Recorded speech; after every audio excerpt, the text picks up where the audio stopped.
하나님의 말씀은 다니엘서, 구약성경 다니엘서 3장 13절에서 18절 말씀까지입니다. 제가 봉독해 올려드리겠습니다.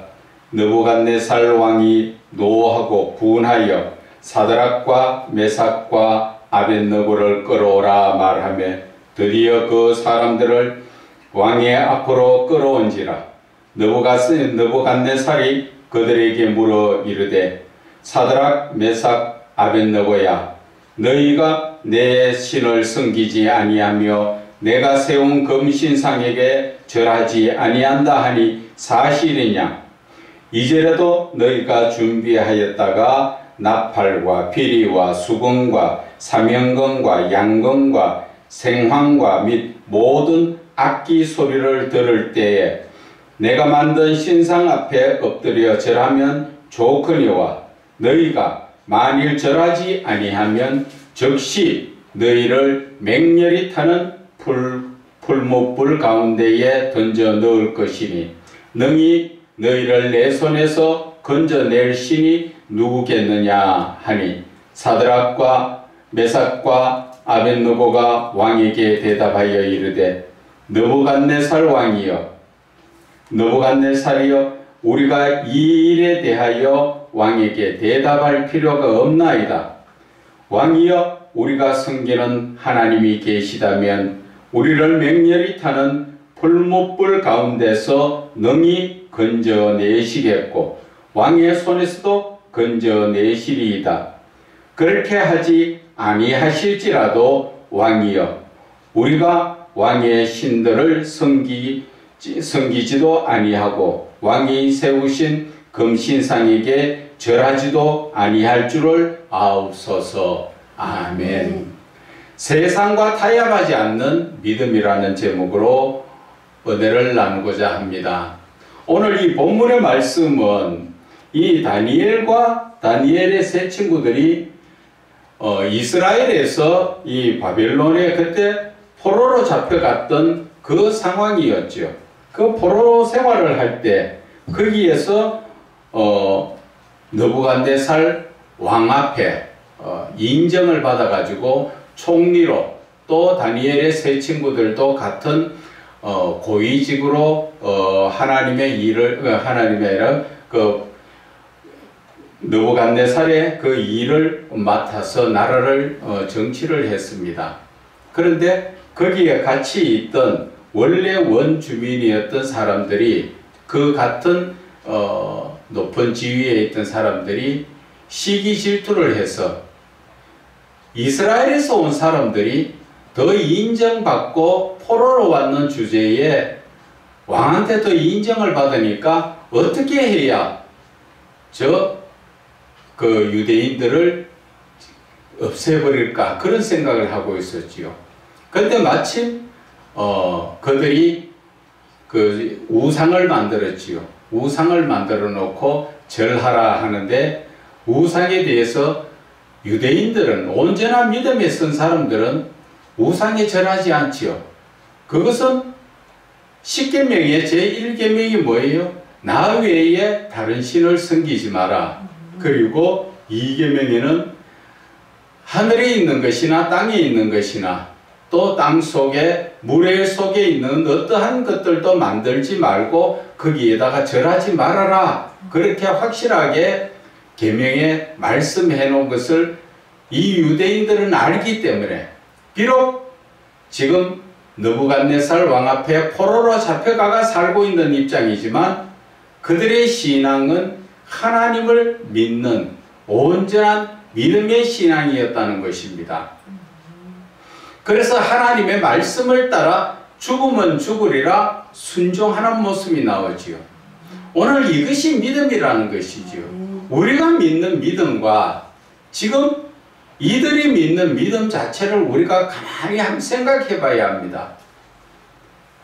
이 지금 다니엘의 세 친구들은 하나님의 그 10계명을 알기 때문에 절대 그 말씀을 따라 죽으면 죽었지 우리는 하나님을 버리지 않는다.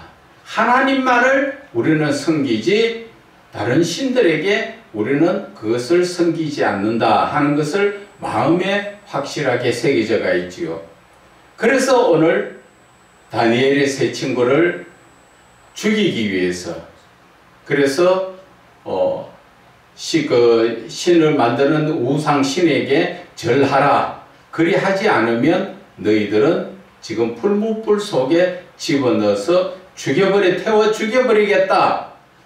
그러니까 될 수 있으면 지금 빨리 이 악기를 불고 신 만들었는 신에 지나갈 때 그때 빨리 절해라. 그러면 살려주겠다. 그러한 것이지요. 저와 여러분들의 생각은 어떻습니까? 지금 내가 절하지 않으면 죽음의 입장에 가는데 여러분들은 절하시겠습니까? 아니면 죽음을 택하겠습니까? 과거에 우리 선조들이 일본 식민지 하에서 36년 압박을 받고 살 때에 그때에 일본에 만들어 놓은 신사참배 거기에다가 절하라 그랬지요. 절하지 않으면 죽여버리겠다 그랬어요. 그래서 많은 목사들이 거의 대부분 다 절했습니다. 그러나 거기에서 절하지 않은 한 분도 있었지요.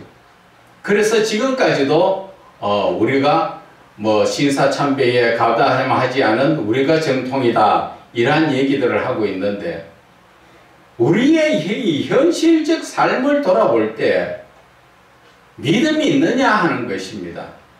우리가 하나님 앞에 기도도 드리고 예배도 드리고 하지만 정말 그것이 내가 믿음이 있어서 예배를 드리느냐는 것이지요. 대부분 형식적인 예배라는 것입니다. 오늘 다니엘의 세 친구들이 뭐라고 이야기합니까?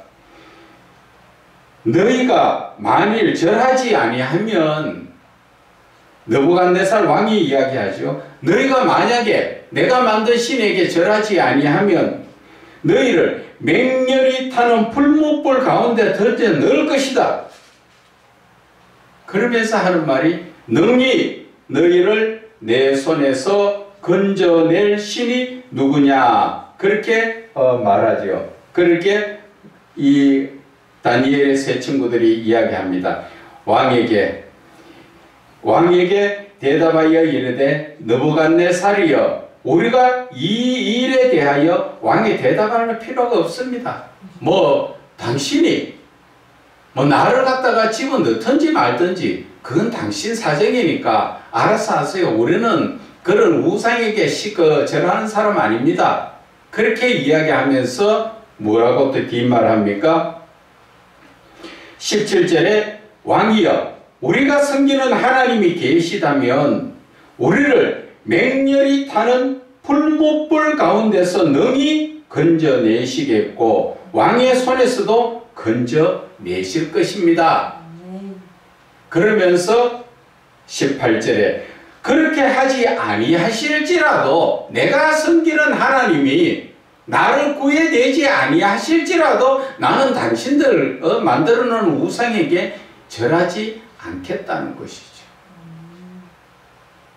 저는 이 말씀을 하나님께서 주실 때 너도 이와 같은 믿음이 되어야 된다 하는 것을 주셨어요. 정말 세상하고 타협하지 않는 것. 내가 지금 내 목숨이 경각에 달렸다 하더라도 세상과 타협하지 말라는 것이죠.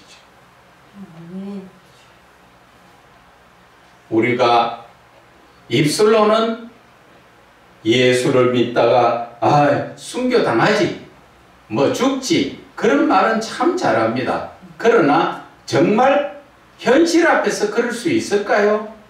그것은 우리가 마태복음 26장 35절에 잠깐 한번 찾아볼까요? 마태복음 26장 35절에 보면은 베드로가 이야기합니다. 베드로가 이르되 내가 주와 함께 죽을지언정 주를 부인하지 않겠나이다. 이것이 우리의 모습이란 것이지요. 막상 당하지 않을 때는 다 누구나 큰 소리를 친다는 것이죠. 그러나 다니엘의 세 친구는 지금 어떤 상황입니까? 한쪽에는 우상을 만들어 놓고 절하라 그러고, 한쪽에는 풀무불을 7배나 뜨겁게 만들어 놓고 집어넣는다고 지금 난리지요. 어느 쪽을 선택하겠느냐는 것이지. 지금 저도 막상 당하지 않아서 확실하게 답드릴 수는 없지만, 성령께서 내가 하시면 바로 이 다니엘의 세 친구처럼 불 속에 들어갈 수가 있다는 것입니다. 다니엘 세 친구는 성령이 함께 하셨기 때문에 이 불의 죽음에 담대히 들어간다고 이야기하지요. 왕에게 우리는 우상에게 절하지 않아. 자기의 신앙을 지키는 거지요. 그런데 베드로는 어떻습니까? 이때 아직까지 성령이 오시지 않았기 때문에 베드로는 두려워서 예수님을 부인했지요. 그러다 그가 예수님이 잡히신 그 모습을 바라보고 예수님하고 눈이 맞았을 때 통에 자복하면서, 그리고 예수님께서 성천하신 이후에 성령을 받고 나서는 그때부터는 목숨을 아끼지 않고 나아가서 세상과 타협하지 않고 죽으면 죽으리라 복음을 전했다는 것을 아셔야 하는 것입니다. 오늘 이 본문의 말씀에도 보면은 하나님의 역사가 이 다니엘의 세 친구에게 있습니다. 어디에 나오느냐 하면은 25절에 보면은 왕이 또 말하여 이르되 내가 보니 결박되지 아니한 네 사람이 불 가운데 다니는데 상하지도 아니하였고 그 넷째의 모양은 신들의 아들과 같다. 신들의 아들이라는 것은 바로 천사들을 이야기하죠. 하나님께서 보내신 그 천사가 지금 거기 와가 있더라는 것이죠. 28절에 볼까요? 느부갓네살이 말하여 이르되 사드락 메삭 아벳느고의 하나님을 찬송하였지로다. 그가 그의 천사를 보내사, 하나님이 자기의 부리는 천사를 보냈다는 거죠. 하나님의 아들을 보냈다는 것입니다. 그가 하나님을 믿지 않았지만 하나님께서 영을 열어주시니까 이런 역사가 일어나지요.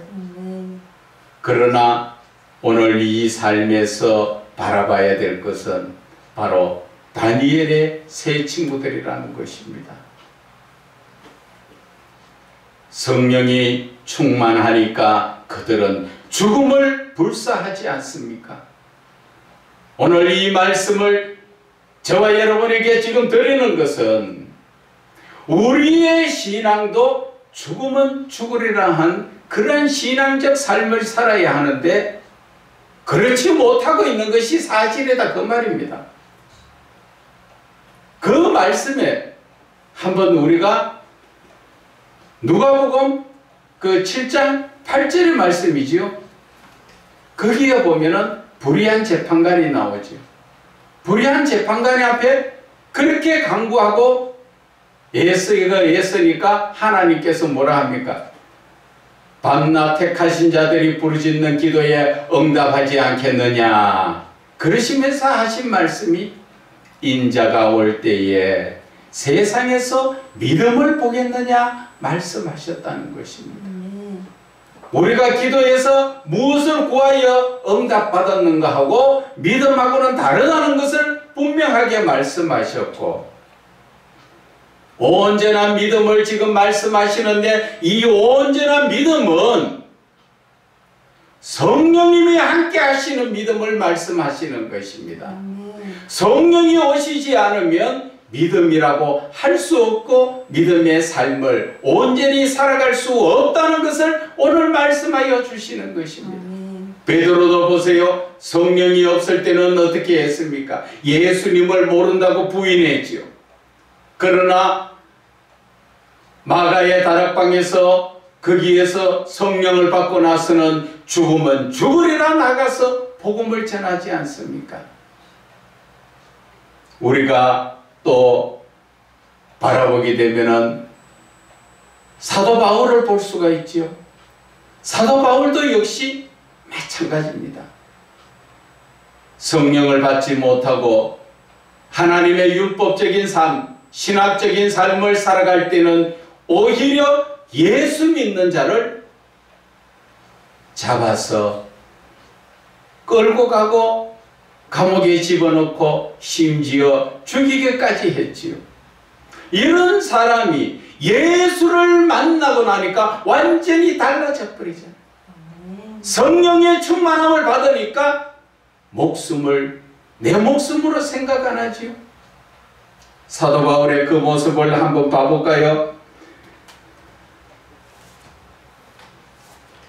고린도 후서의 말씀에 보면은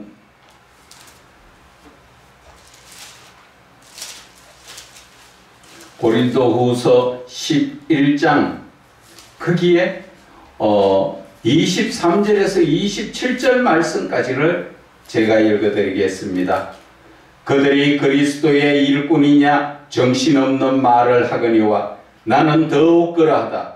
내가 수고를 넘치도록 하고 옥에 갇히기도 더 많이 하고 매도 수없이 맞고 여러 번 죽을 뻔하였으니 유대인들에게 40에 하나 감하는 매를 5번이나 맞았고 3번 태장으로 맞고 1번은 돌로 맞고 3번은 파선하고 일주야를 깊은 바다에서 지냈으며 여러 번 여행하면서 강의 위험, 강도의 위험, 동족의 위험, 이방인의 위험, 시내의 위험, 광야의 위험, 바다의 위험, 거짓 형제 중에 위협을 당하고 또 수고하며 애쓰고 여러 번 자지 못하고 줄이며 목마르고 여러 번 굶고 춥고 헐벗었노라.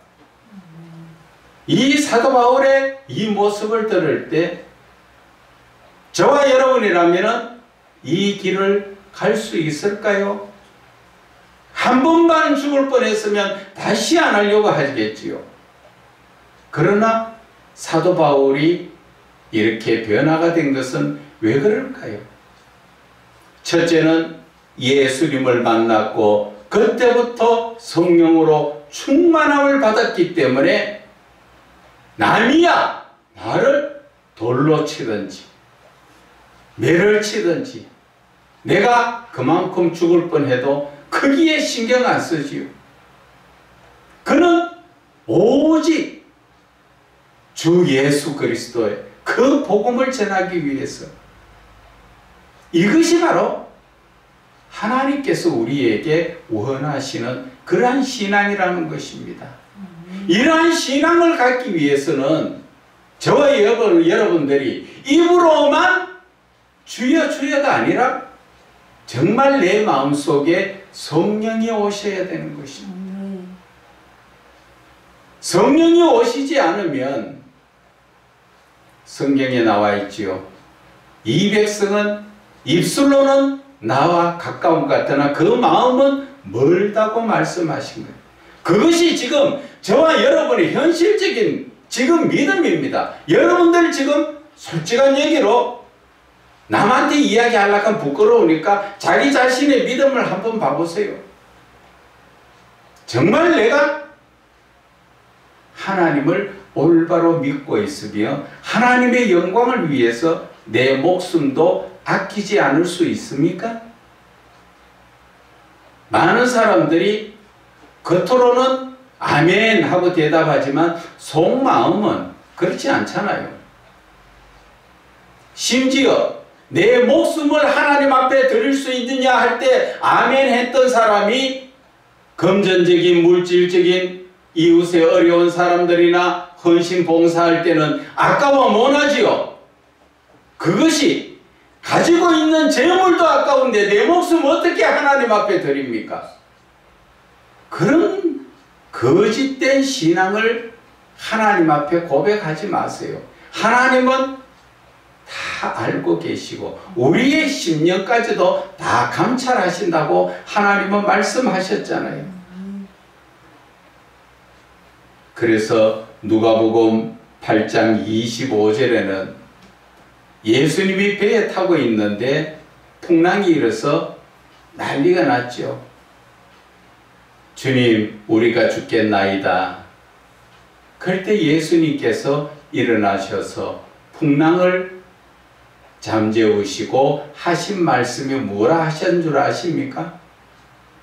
너희들 믿음이 어디 있느냐? 말로만 주여 주여 하고 따라다니지 너희들이 정말 믿음이 있느냐? 예수님을 통하여 그 많은 기적을 보고서도 예수님이 옆에 있는데도 안정하지 못하고 믿지 못하지요.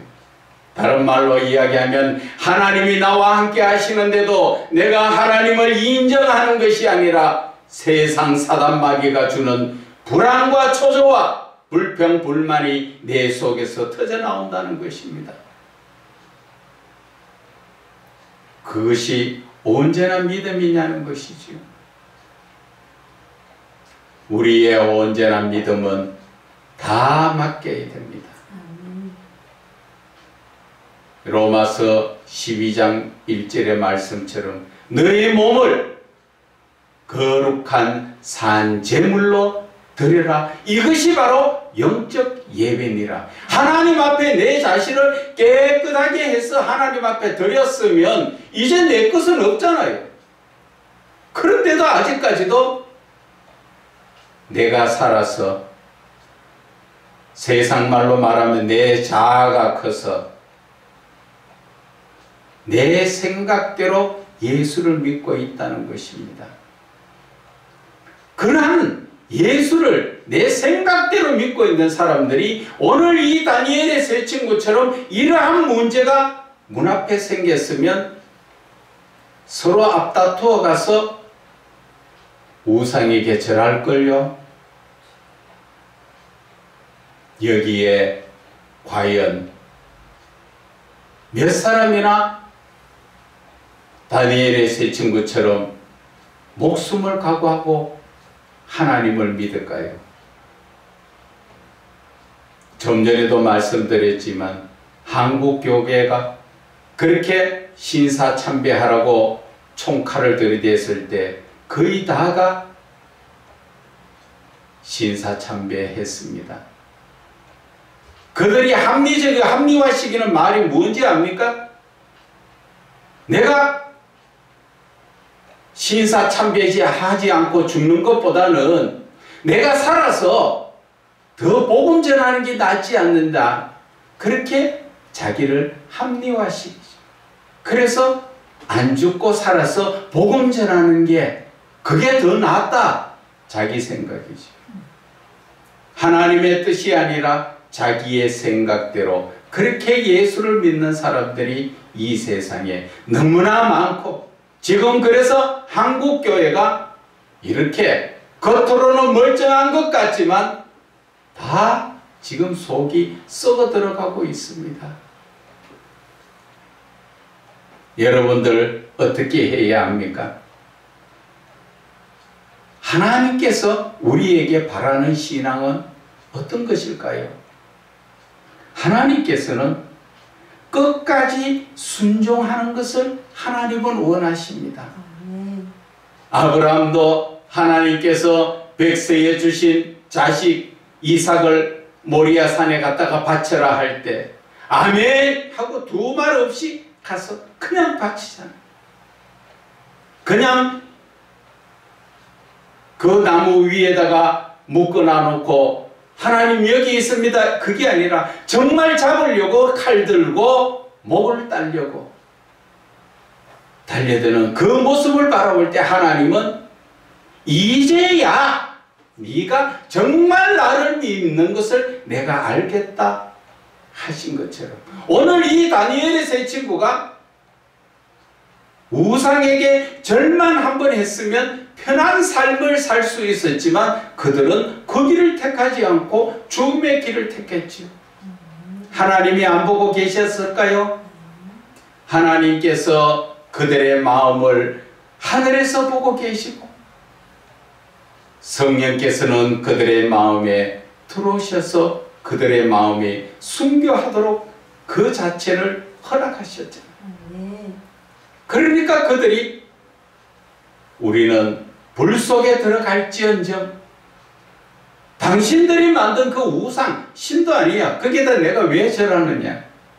그리고 불 속에 들어갔을 때 이미 하나님은 거기에 천사들을 예비하셔가지고 한 사람도 불에 거슬리지 않고 그 삶을 지켜주신 것.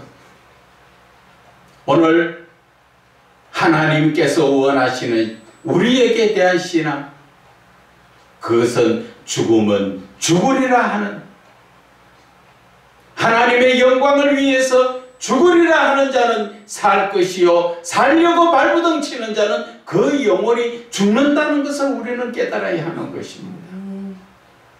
그런데도 아직까지도 예수를 믿고 주의 종이라 하면서 제대로 지금 하나님과 만나지도 못하고 교제하지도 못하고 하나님의 뜻인 영적인 말씀을 전하지도 못하면서 주의 종이라고 이름만 가지고 좀 부끄럽지 않을까요? 지금 저와 여러분이 지금 바라볼 때 이 대한민국 어떻습니까? 정의와 공의는 사라지고 진실은 사라지고 거짓과 불의위에 거기에 좋다고 박수치는 사람이 얼마나 많습니까? 그렇게 된 이유가 어디에 있는 줄 아십니까? 예수를 믿는 목사들부터 잘못된 신앙을 가지고 있기 때문에 그들이 올바른 믿음으로 본을 보여야 하는데 그들이 올바른 본을 보이지 못하니까 믿지 않는 자들의 모습이 그렇게 변하는 것입니다. 여러분, 그래서 기독교가 중요한 거예요. 주의 종 목사가 바로 서야만이, 영적으로 바로 서야만이 성도들이 살아납니다. 목사가 바로 살아나야 바로 교회가 바로 서고 교회가 바로 서야 이 나라가 바로 선다는 것을 아셔야 합니다. 예수 믿는 사람들이 정치하는 사람, 이 사람 저 사람 손가락질 하지 마세요. 그것이 바로 자기 자신을 보고 손가락질 하는 것 똑같습니다. 예수님이 간음한 여인에게 돌 들고 치려고 나온 사람들에게 뭐라 말씀하셨습니까? 죄 없는 자가 먼저 돌로 치라 하셨지요. 내가 정치하는 사람들에게 욕하려고 하면은 내 욕이 없어야 되는 것입니다. 나부터 바로 서야 되는데 내 속에도 다 시커멓게 썩어 빠져가지고 있으면서 정치하는 사람 손가락질하고 죽일 놈 살릴 놈. 저와 여러분이 정치하면 그 사람들보다 더 썩었어요, 사실은. 그런데도 그것을 깨닫지 못하고 껍데기만, 나라를 위해서 얼마나 울며 기도했습니까? 나라를 위해서 울며 기도하는 것도 좋지만 내 자신이 변하려고 얼마나 우리가 기도했느냐고. 우리의 삶 속에서 하나님의 바르시는 신앙, 끝까지 죽음은 죽으리라 하는 신앙, 이것이 바로 기독교는 종교가 아닙니다. 기독교의 신앙은 바로 생명이라는 것입니다. 그런데 그것을 깨닫지 못하고 예수를 빙자하여 성도들한테 군림하려고 하고 성도들 위해 사기치고 헌금이나 뜯어내고 아주 잘못된 나쁜 짓은 교회 안에서 지금 다 이루어지고 있잖아요. 그러면서도 껍데기는 양의 탈을 쓴 늑대나 똑같아요. 나는 안 그렇다. 자신이 한번 생각해 보세요. 자신의 모든 삶 하나님 앞에, 내 말씀 앞에 내놓고 내가 지금 하나님 앞에 떳떳하게 하나님 말씀 따라 살고 있는 목자가 과연 얼마나 있어요? 큰 교회고 적은 교회가 중요한 거 아니잖아요. 주의 종은 다 하나님의 종, 하나님의 음성을 듣고 하나님의 뜻대로 순종하며 그 하나님과의 교제관계가 있고, 그래서 하나님이 주시는 영적인 말씀을 들고 성도들한테 선포했을 때 그들이 성령으로 인해서 삶이 변화가 되는 거예요. 예수 몇십 년 믿고 평생 예수 믿으면 무슨 소용이 있습니까? 내가 자신이 변하지 않는 것은 그거는 기적이에요. 기적. 내가 변하지 않고 처음 예수 믿을 때나 지금이나 똑같다는 거, 그게 기적이라는 거죠. 왜? 예수를 바르게 믿으면 나도 모르게 변하게 되어 있는 거예요. 그런데 아직까지 변하지 않았어요? 그것은 기적입니다. 대단하신 분입니다. 하나님 앞에 가면은 심판대 앞에 설 수밖에 없는 그러한 존재라는 것들을 여러분들은 깨달아 아셔야 할 것입니다. 하나님 아버지 은혜 감사합니다. 아버지 하나님, 저희들의 믿음, 죽으면 죽으리라 하는 믿음으로 주님 앞에 나아갈 수 있도록 성령님 도와주시고 은혜 내려 주시옵소서. 저희들의 삶이 세상과 타협하지 않는 오직 주만 바라보는 온전한 믿음의 길에 서게 하여 주시옵소서. 주님 은혜 감사드리며 예수님 이름으로 기도드립니다. 아멘.